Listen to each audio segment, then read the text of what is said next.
On this episode of All-Star Shore, newcomer Mike finagles himself some screen time by doing the stuff none of the rest of the cast wants to do.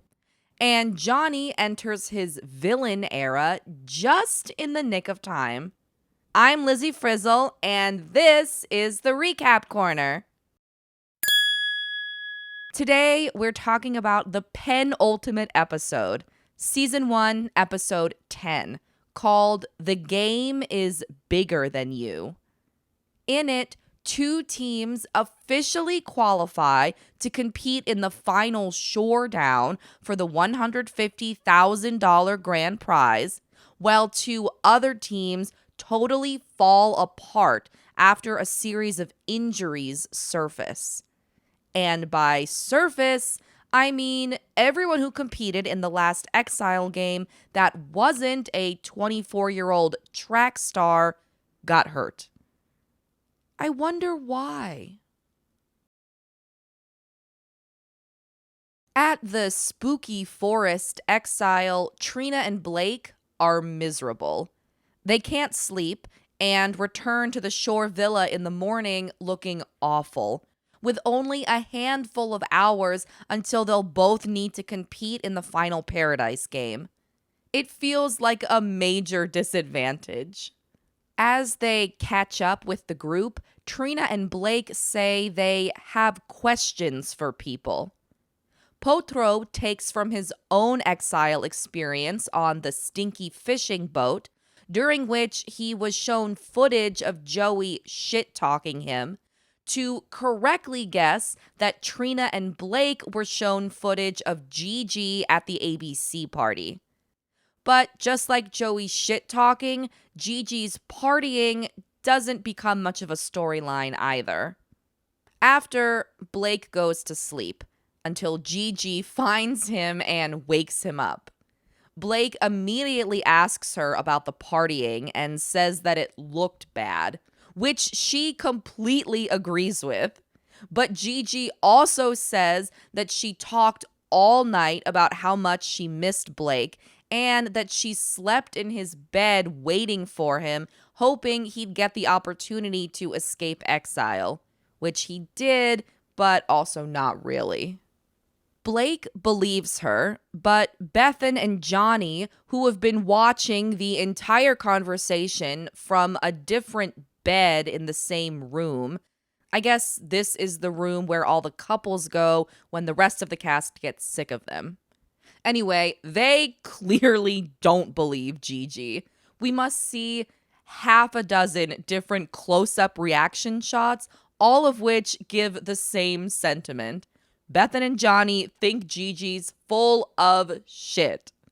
But like I said, her partying at the Anything But Clothes party doesn't turn into a storyline. As for Bethan and Johnny, their storyline this episode is a continuation of the drama they got into last time. Bethan apologizes for being an emotional rum drunk, and we see flashbacks of the tension between the two of them during the ABC party. Rewatching Bethan and Johnny have an emotional discussion about their feelings for each other while dressed, and that's a generous use of the word dressed, in tinsel and plastic leaves was even funnier the second time. Back in the present, my initial interpretation of the scene is that Bethan and Johnny basically come to a mutual understanding that they're not going to pursue a relationship in the real world. But when I watched the scene a second time, it seemed like maybe only Johnny came to that conclusion. Either way, both Bethan and Johnny agree to continue enjoying each other's company while they're in Spain, and that Bethan probably shouldn't drink rum anymore. As if she needed another reason, Potro tells Bethan what she looked like while rum drunk eating pizza. You were eating pizza like a monster in the kitchen. You were like that with the giant pecan. Horrible. It's very good that you weren't there because it was a huge turnoff. In non-showmance related news, Trina asks to see a medic and says that she's covered in bruises and that her skin is burning, which is exactly what Gigi said about her own skin after the Climb That Wood Exile game.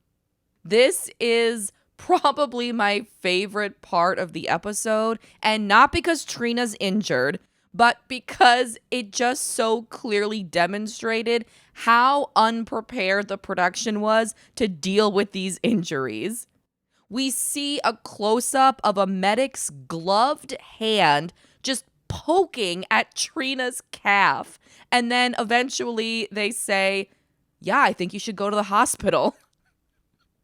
Elsewhere, Angelina is also injured after playing in the same Exile game as Gigi and Trina.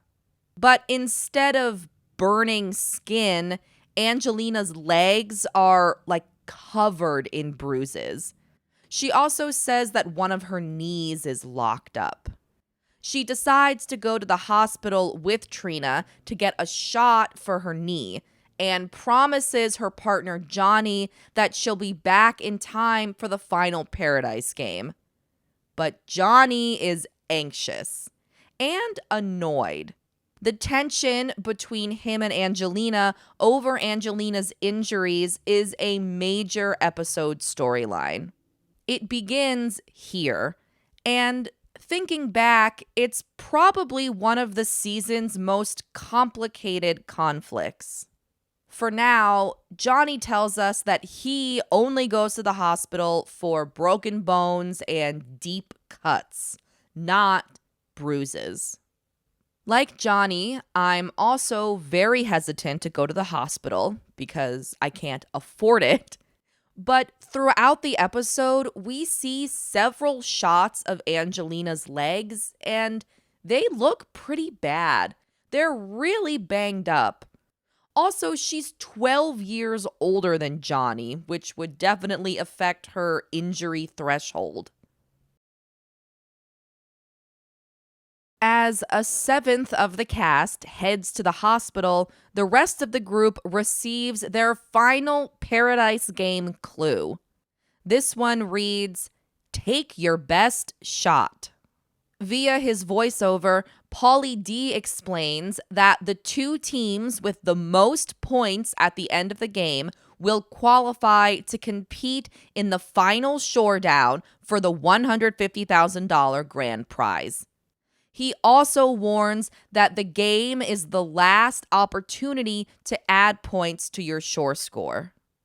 The cast arrives at Paradise Beach to play their last Paradise game, called Shots and Found. 3 Jell-O shot pools contain items people might lose while they're drunk. Your keys, your phone, your wallet, your sunglasses, and your watch. Vanjie also adds dildo to the list as he reads the instructions, but I didn't see any in the pools. To play, one partner digs through the Jell-O pools in search of the 5 lost items. Once they find one, contestants carry it through an obstacle course, which is actually just crawling under 2 balance beams. On the other side of the obstacle course, players toss the item into a basket held by their partner. From there, the process repeats, and teammates are allowed to switch places seemingly as often as they want. First team to find all 5 items and successfully toss them into their basket wins. They, along with the second and third place teams, earn the final points of the season. Also, there's no Paradise reward. I thought Shots and Found was an extremely relatable game. One time, while I may or may not have been pretty drunk, I lost my phone and my ID in the snow for 3 days. I eventually found them after the snow melted, and my phone still worked. However, despite its relatability, for me, Shots and Found was probably the least successful Paradise game. Mostly because the format forced one partner to do basically nothing but stand still with a basket and then move the basket a little bit if need be to catch one of the items. The only teams that trade positions are those made up of all men, Joey and Mike and Potro and Vanjie. And though I did think it was funny that Mike spent most of his first and only Paradise game just standing still, I would have preferred if the whole cast was more physically involved. In fairness, we have seen similar structures in other Paradise games, specifically the first two, Party Pong and Poppin' Bottles, where one partner was more physically active while the other was more stationary. But I don't know, it just felt more extreme in Shots and Found. Also bringing down the game is the fact that injuries disqualify one team and significantly disadvantage another. Neither Angelina nor Trina make it back to the beach in time to play. For Gigi and Trina, that means disqualification because Gigi isn't medically cleared to dig through Jell-O after reacting to the soap mixture from the Climb That Wood Exile game. For Angelina and Johnny, it means that Johnny can either sit out or play solo, which he does. But because he doesn't have a partner, there's no one to hold the basket for him. Instead, he shoots objects into it as it's set stationary on the ground. A lot harder than tossing something to a person who's able to move to catch it. I do feel badly for Johnny because it is so unlucky that after the extremely physical, for this show, Exile game that sent Angelina to the hospital, the very next Paradise game, she could have just stood still the entire time. But it's not like the producers told her that before she went to the hospital. I guess she could have gone to the Paradise game, seen what it was, then decided to sit out if she thought her legs couldn't handle it, but it's very easy for me to say that from my chair. I also wondered why Gigi couldn't hold the basket for Johnny. Maybe she risked getting Jell-O, flicked onto her skin still, or maybe production didn't want to combine two teams. Either way, not only are half the contestants barely involved in the game, but 3 of them aren't even participating. And it was just a very deflating way to end the Paradise game portion of the show. As the game begins, Marina and James take an early lead and maintain it for a while. But eventually, everyone catches up, and all the teams have 4 of 5 items in their baskets. Even Johnny, who's playing by himself. Though there is this really awkward, kind of funny moment where Johnny repeatedly misses a basket toss, and he goes, "Fuck!" every time after, while the other people holding the baskets just stand there silently. Fuck. Fuck. Fuck.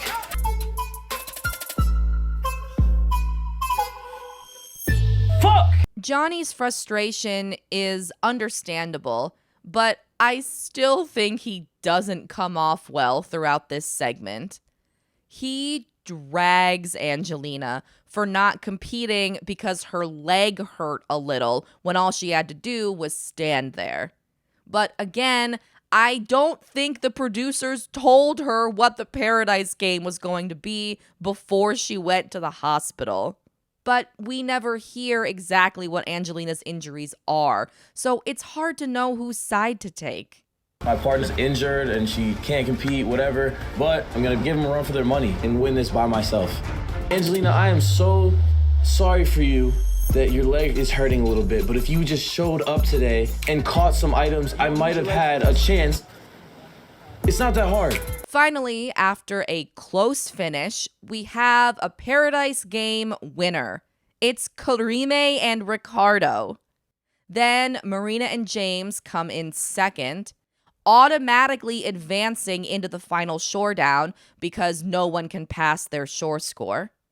Next, Bethan and Blake come in third, then Potro and Vanjie in fourth, Mike and Joey finish fifth, Angelina and Johnny finish sixth, and by default, Gigi and Trina place last because they didn't participate.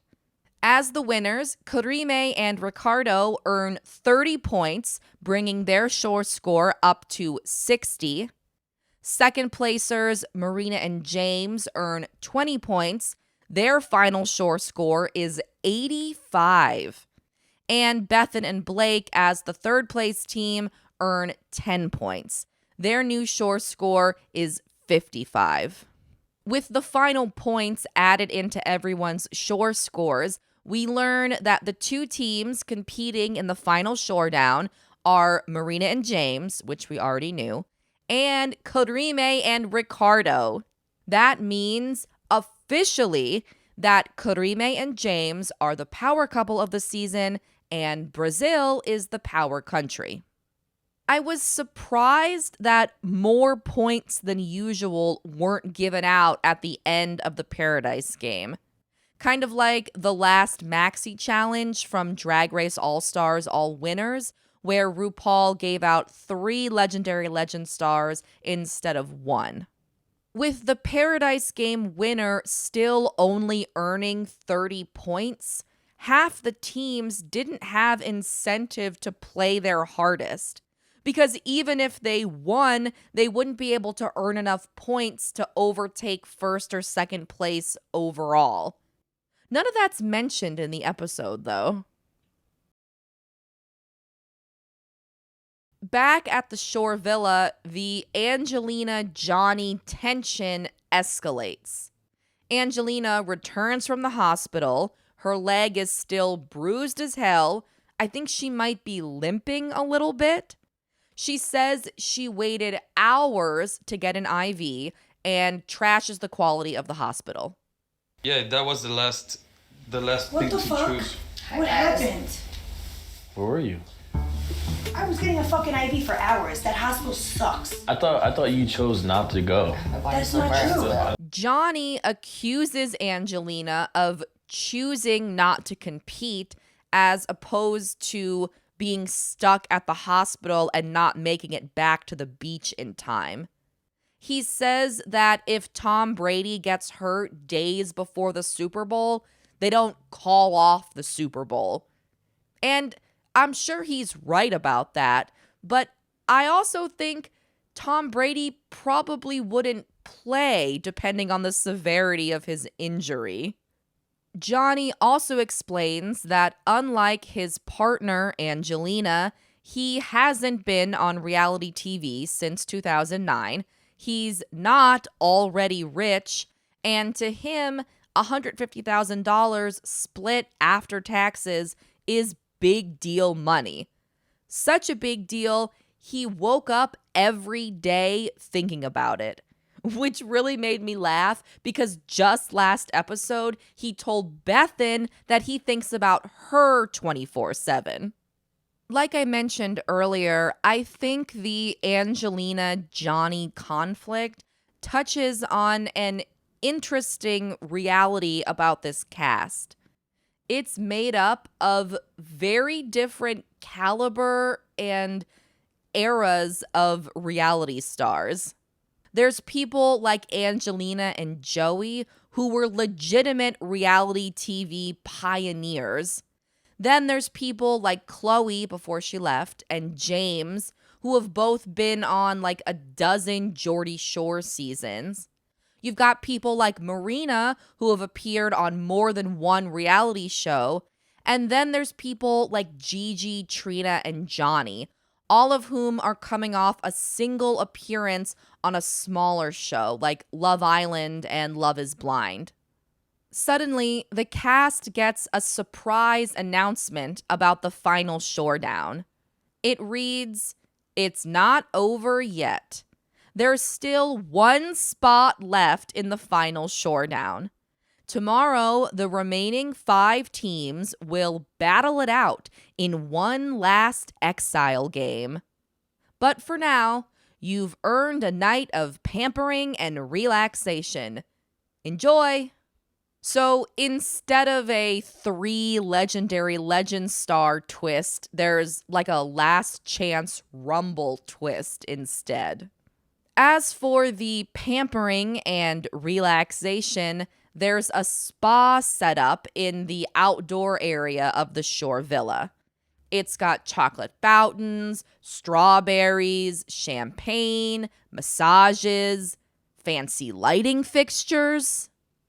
It feels like a collective paradise reward for the cast after putting up with each other all season. We see a funny scene about Karime, James, and Ricardo all trying an ice bath together, but only Ricardo can handle the chill. Stop breathing. Good job. No movement. No movement.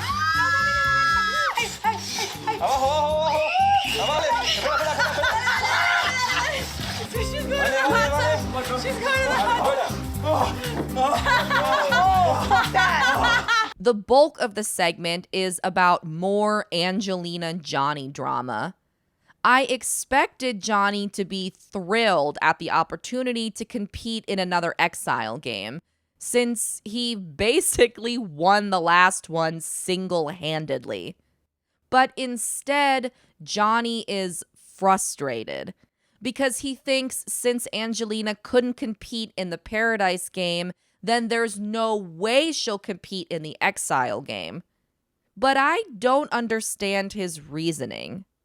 Going into the Exile game, Angelina will have another day of rest and healing, plus whatever medication she got at the hospital. And the Paradise game involved so much standing around, maybe the Exile game will too.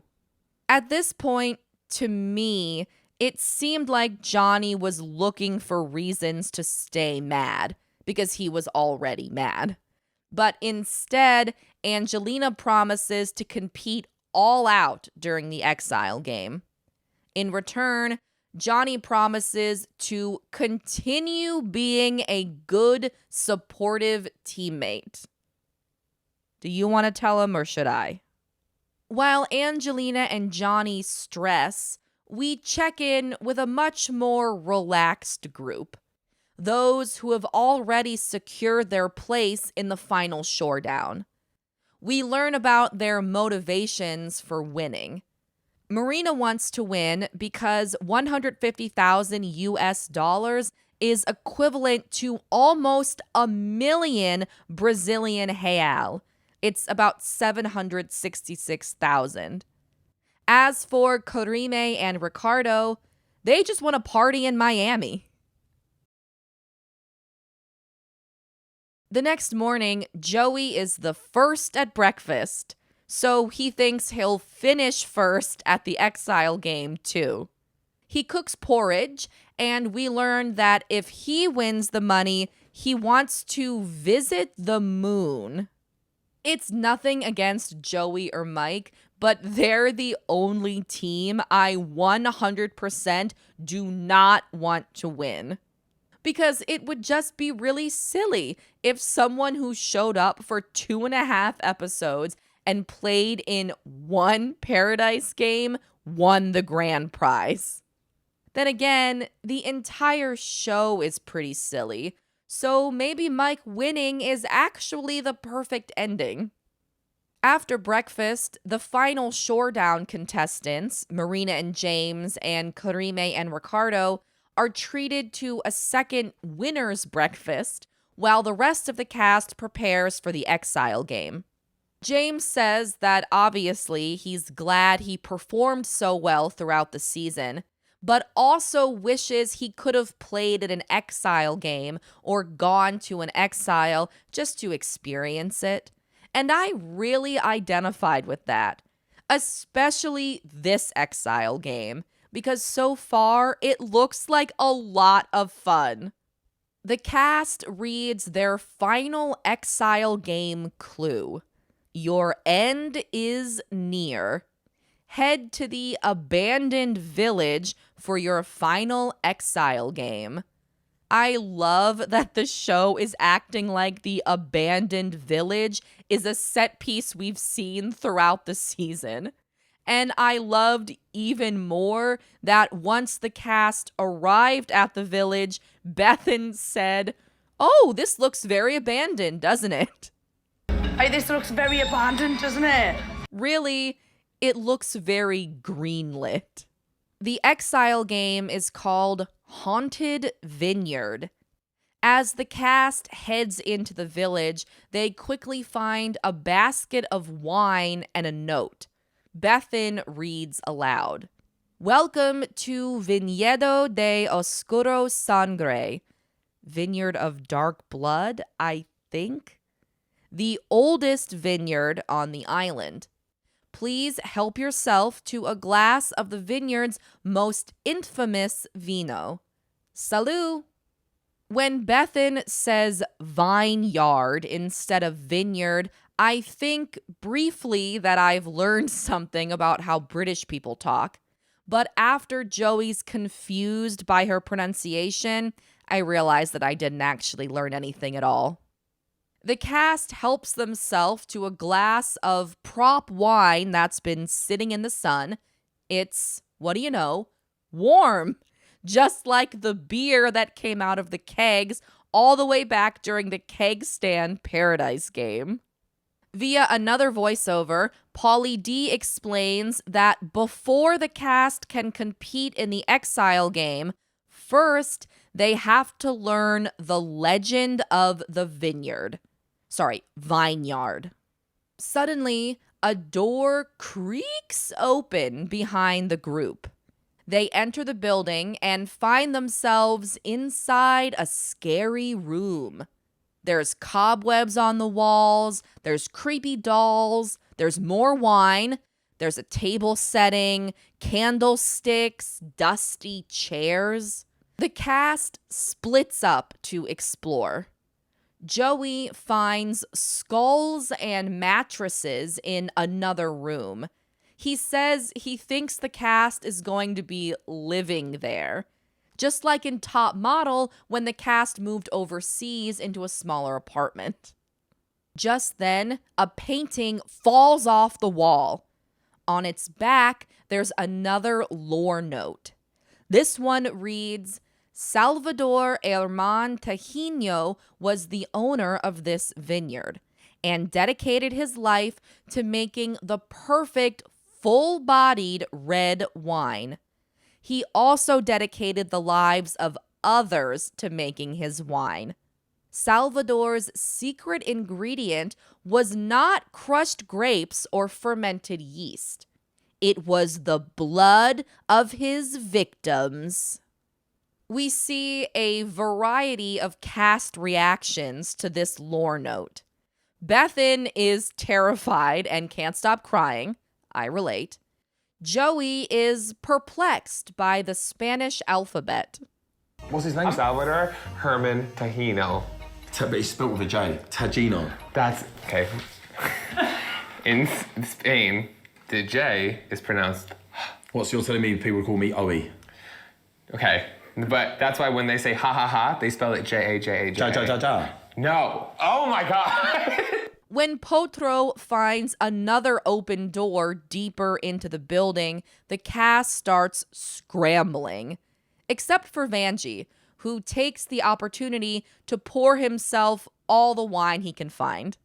Suddenly, there's like a thunderclap or a power surge. I'm not sure what happens, but after, blood starts pouring down the walls and another clue falls from above. Oh, hell no! I don't like this. That is a waste of wine! Oh, someone has to go upstairs. Fuck that shit. There's a chair right here, you guys. Get the chair, get the chair. This one reads, "What will be your fate? In order to advance, one of you must go to the far room to retrieve the final piece of the story." Mike immediately volunteers to be the one since he's the new guy and has had the least amount of screen time. The episode ends as he enters the far room and begins inspecting a skeleton on the ground in search of the final note, as well as wallets, watches, and any other valuables. Next episode is the season finale, and to celebrate, we get a big trailer with lots of drama. We see Bethan wishing something was her. Specifically, she says, "I wish that was me." Could she be talking about Gigi and Blake becoming official?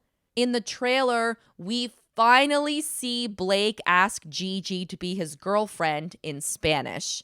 Meanwhile, Johnny reiterates again that the distance between him and Bethan will be a problem. We also see some Marina drama. She asks somebody if they had sex. It's implied she's talking to Angelina and Potro. It would make sense for Marina to care about that since just a couple episodes ago she was way into Potro. But it would be so funny if she was talking about like Bethan and Johnny and just missed that somehow. As for the competition, we see snippets of the final showdown. It looks like it might be taking place at the Exile Arena, and like there are multiple phases of the game. We see people pulling themselves in a cart along a rope. We see people walking on giant solo cups. And we see people playing regular old flip cup. We also see slivers of teams on the sidelines, meaning they lost the Exile game and didn't get to play in the final showdown. I think one of those teams is identifiable. And if my guess is right, I'll be spoiling that they lose the Exile game. So if you don't want to hear about that, maybe skip ahead like 20 seconds. I think this screenshot shows Bethan and Blake on the sideline.